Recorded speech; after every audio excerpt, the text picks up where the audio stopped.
Обаче този плътник не ми харесва. Не искам да слагам розовата рокля.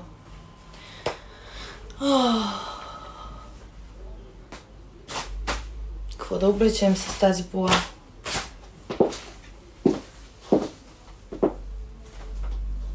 Да, пак не си отива, но какво да облека с тази черна пола, брата?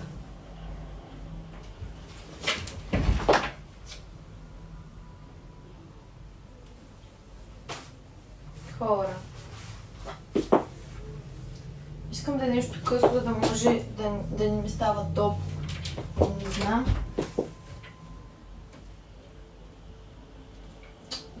Бели блузи, аз бели работи много нямам.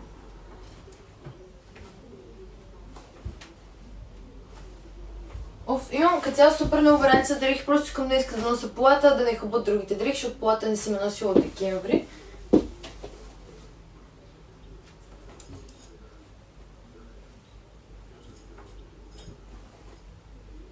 Дали пак няма да се отива с това розовото, ама него не искам да го нося, защото искам да го нося някой друг ден. А пък сега не искам да си хъба дрехите. В смисъл, как да ви обясня? Добре, кажете ми просто, разбирате ли какво имам предвид под не искам да си хъба дрехите? Примерно това мога да го сложа.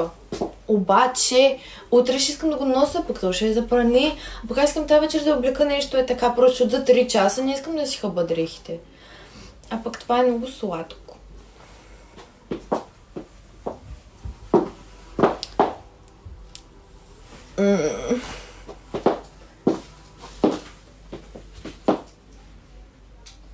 Какво облечем, бе?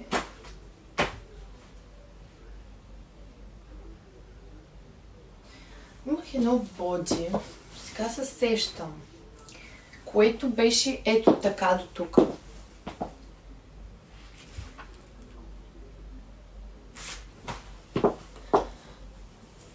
Отай има 8 такова чувство. Да, не искам да си хъба дрехите. Пък това розовото ще си го нося тия дни. Не искам да го хъба, искам. Това ми е от Зара. Новичко. Не, още не съм го носила, не искам. Сега ще си за едно боди, което мога да сложа. От тук нещо мога ли да измъкна? Нещо късо.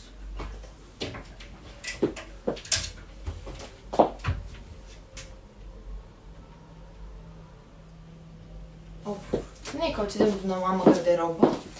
Дай му всичко. Пак го излиза. Слушай, разчина. Ма хора не... някой да им обяснява на тези хора, които не знаят какво правя в момента.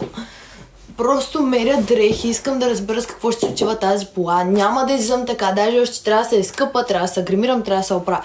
Никъде не съм тръгнала. О, любов, моя принц, ето вижте мъжа ми, той ревнува от мрах. В това време ми мъж.